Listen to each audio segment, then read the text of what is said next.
में आ गए तो कई बार सत्संग में समझाया संतवाणी से, शास्त्रों के प्रमाण से, कि आप भोजन केवल उतना ही पाइए जो बिना औषधि के आपकी आंतें पचा ले और कब्ज ना होने पावे। यदि आप रसेंद्री के स्वाद के वशीभूत होकर के प्रसाद खूब ग्रहण कर लिए, वातों की सामर्थ्य नहीं है, क्योंकि आप क्रियारत नहीं हैं। अब अभी आपको 8-10 घंटे बराबर क्रिया करनी हो तो पच जाएगा गरिष्ठ पदार्थ, पर आपको क्रिया तो करना नहीं है ऐसी। रसेंद्री के स्वाद के वशीभूत होकर अधिक प्रसाद पालेंगे तो आपसे दिनचर्या नहीं होगी, उदास रहेगा मन। कब्ज होने पर भजन में रुचि नहीं रहती, कब्ज होने पर प्रमाद स्थिति रहती है। इसलिए साधक किसी औषधि से कब्ज निवारण का उपाय नहीं है, ये बहुत सावधानी की जरूरत है। ये बिल्कुल सहज सरल बात आपको बता रहे हैं। यदि कब्ज रहित होना है तो प्रातः काल उठ करके सबसे पहले भगवद स्मरण, गुरुदेव को प्रणाम, वृंदावन को प्रणाम, संतों का स्मरण, फिर पानी को गर्म कीजिए। आधा लीटर, पौन लीटर, 1 लीटर, 1.25 लीटर, जितनी तुम्हारी पीने की सामर्थ्य है। रुचि नहीं कह रहे, पी सकते हो। ऐसा गर्म नहीं, चाय जैसा, हल्का गर्म करके और वज्रासन में बैठ करके आराम आराम से पीजिए। 15 मिनट वज्रासन में बैठकर धीरे धीरे पीजिए। थोड़ा टहलिए उस पानी पीने के बाद, फिर सो जाइए। आप अगर 1-2 दिन की बात हो तो आप कि चलो हमें वहां लघुशंका जाना पड़ेगा, पानी नहीं पीते हैं, तो आप बीमार हो जाएंगे। आंतों को जरूरत है मल रहित होने की, नहीं वो इतनी हीट पैदा करेंगे कि आपके गुदाद्वार में रोग हो जाएगा, आपको गैस बनने लगेगी, एसिडिटी, आपको कई परेशानियां आ जाएंगी। फिर आप भजन क्या करेंगे, सत्संग क्या सुनेंगे। साधु की, उपासक की, साधक की एक दिनचर्या होती है। ऐसा नहीं होता कि मनमानी आचरण। आपकी दिनचर्या सही नहीं तो आपका भजन कहां से सही होगा। आपका जब पेट साफ रहेगा तो आप आराम से प्रसन्न मुद्रा में भजन कर सकते हैं। आपकी आंतों की सामर्थ्य ये समोसा, चटनी और ये मूंग का हलवा, ये विविध प्रकार के पदार्थ पचाने की नहीं है। ये उनकी है जो बहुत मेहनत करते हैं, किसान हैं, सेवा कार्यरत हैं। आपको तो बस मूंग की दाल या घिया की सब्जी और 2 रोटी प्राण पोषण के लिए चाहिए। प्रसाद पाने के बाद आपको लगे कि मैं अभी 2 रोटी पा सकता हूं, इतने में बंद कर दो, क्योंकि हमें पानी भी इसमें डालना है, वायु के लिए भी खाली रखना है, पूरा यहां से नहीं ठांस लेना है। इसके बाद तुम घूमो वैद्यों के पास कि कब्ज है, पेट में गर्मी है, धातु रोग हो गया है, ये सब लक्षण तुम्हारी प्रमाद स्थिति के हैं। मनमानी आचरण। भागवतिक सत्संग के साथ साथ आपकी शारीरिक दिनचर्या के भी सत्संग हुए हैं। ऐसा नहीं कि ऐसी बात पहली बार बता रहे हैं। कब्ज रहेगा तो स्वाभाविक वीर्यपात हो जाएगा। आप गलती के आचरण करेंगे तो नस नाड़ियां इतनी शिथिल हो जाएंगी कि बिना किसी प्रयास के वीर्यपात हो जाएगा। नाना प्रकार की मन की जो वृत्तियां हैं उनको रोकने के लिए पहले हमें थोड़ा शरीर को स्वस्थ रखना है। स्वस्थ रखने का मतलब चर्बी बढ़ाना नहीं है, हल्का भोजन। साधक हो आप, प्रभु के भोग में सब कुछ बन रहा है, वो पा रहे हैं, उनकी महिमा है। हम इतना ले लेते हैं, प्रसाद भी हो गया, अपना जीवन यापन करते हुए भजन कर रहे हैं। कम भोजन, बिल्कुल कम नहीं, पर कम भोजन ये हमारी आध्यात्मिक शक्ति को बढ़ाता है। अधिक भोजन, सात्विक हो तो भी तमोगुण बन जाता है। दूध सात्विक है, आप थोड़ा लेंगे सतोगुण प्रकट करेगा, और आप अधिक मात्रा में ले लेंगे, वही सतोगुण बढ़ाने वाला तमोगुण बढ़ा देगा, प्रमाद स्थिति ला देगा। पेट साफ नहीं हुआ और डालते चले जा रहे हो तो क्या होगा? हाथों में वो जलन, ताप ऐसा पैदा होगा कि प्लास्टिक की तरह कड़ा हो जाएगा मल, और वही आपके फिर गुदाद्वार रोग और भी कई तरह के रोग। आप समझते नहीं। अरे भजन करने के लिए हमें जो अध्यात्म में चलना है, हमारी ये शरीर रूपी गाड़ी स्वस्थ होनी चाहिए। प्रारब्ध वशात अचानक कोई भयानक रोग आता है, वो हमें प्रभु सामर्थ्य देते हैं, नाम भगवान सामर्थ्य देते हैं हम जिनका जप कर रहे हैं। लेकिन हम प्रमाद स्थिति में, तुम इनको पदार्थों को अच्छा समझते हो क्या? प्राण पोषण के लिए केवल जरूरत है, और ऐसा मत समझे कि अच्छे पदार्थ खा रहे। काहे को तुम मन की चक्कर में फंस रहे हो? संयम से चलो। पेट नहीं साफ हुआ, भोजन नहीं पाना मत।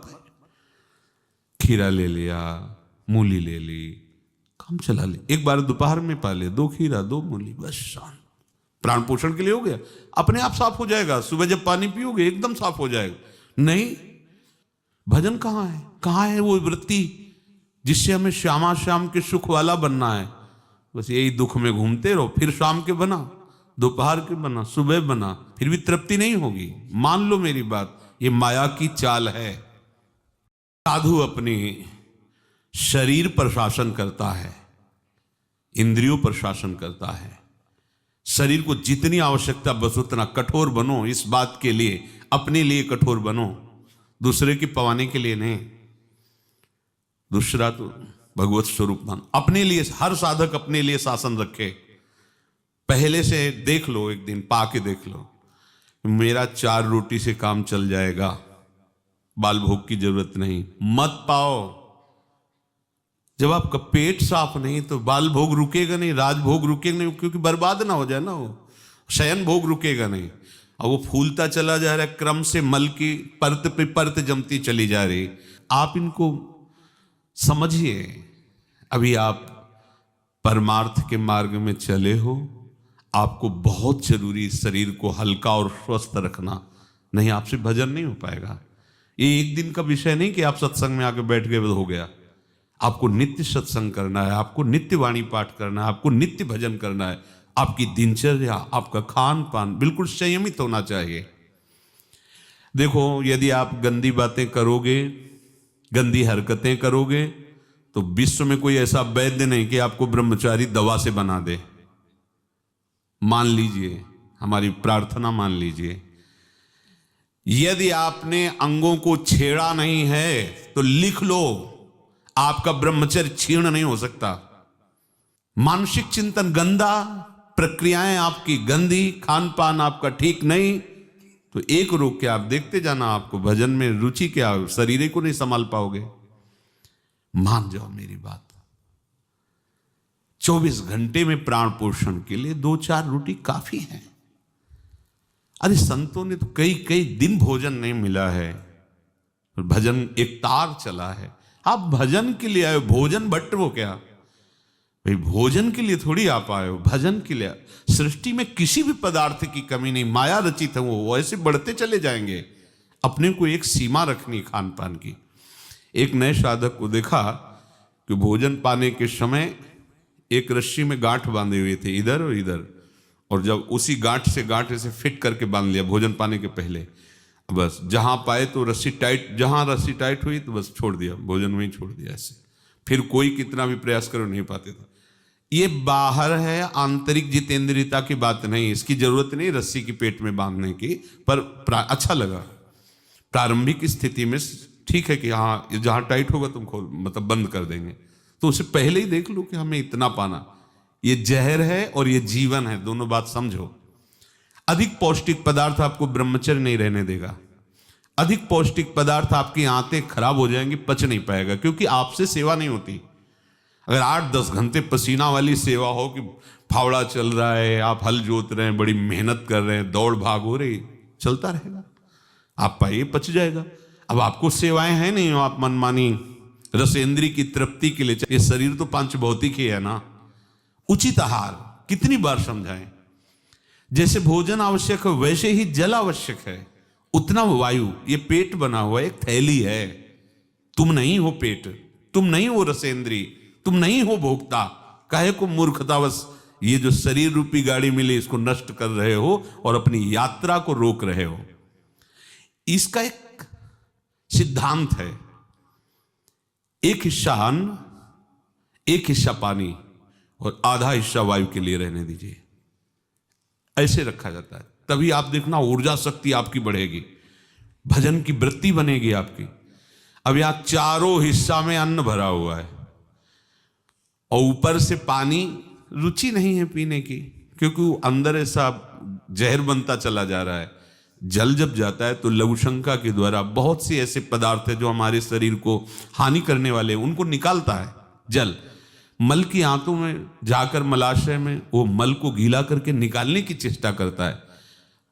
अब हम भजन को तो देख नहीं रहे हो, भोजन को देख रहे हैं। इस समय ये प्रार्थना मान लीजिए, आपका जीवन स्वस्थ होना चाहिए। अचानक कोई असाध्य रोग आता है तो भगवान सामर्थ्य देते हैं, पर आप खुद अपना नाश कर रहे हैं।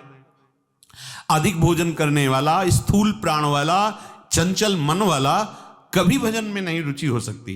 सूक्ष्म भोजन वाला, सूक्ष्म प्राण वाला, सूक्ष्म मन वाला भजन करता है। मान लीजिए आप लोग पता नहीं इतने भोजन के पीछे क्यों पड़े हैं। आपके पेट में कब्ज 2 दिन उपवास रहे, नहीं पाना है भाई, नहीं जगह है, पानी अपने आप साफ हो जाएगा। नहीं, भोजन तीनों टाइम डालना है। ऐसी कोई औषधि बनी है क्या कि आप कुपथ्य करते रहो, मनमानी आचरण करते रहो, आप ठीक हो जाओ?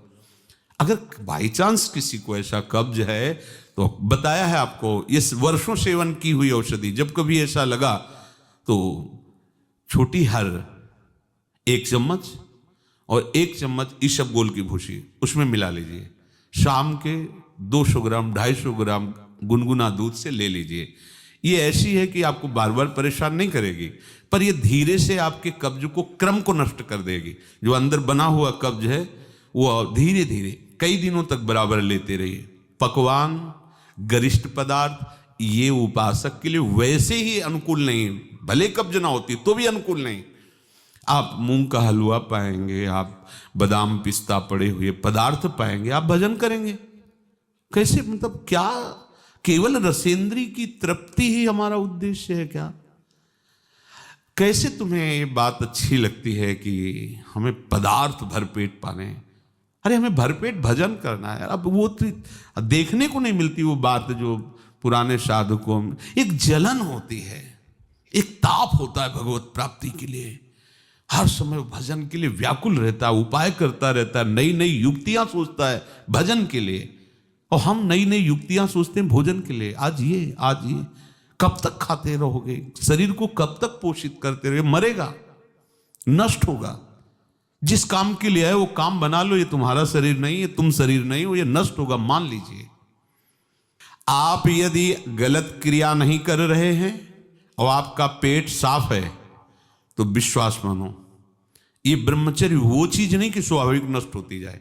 जिनको ये है कि होती है, तो यदि 8 दिन में आपने नष्ट किया है और अब आप रोकना चाहते हैं तो वर्षों आप नहीं रोक सकते। वो 8 दिन 10 दिन के अंतर्गत नष्ट होगा, स्वाभाविक नष्ट होगा। अगर आप छेड़ेंगे नहीं तो धीरे धीरे अंतराय बनता चला जाएगा, एक दिन आप ब्रह्मचारी हो जाएंगे। अगर आप कोई ऐसी गलत क्रिया करते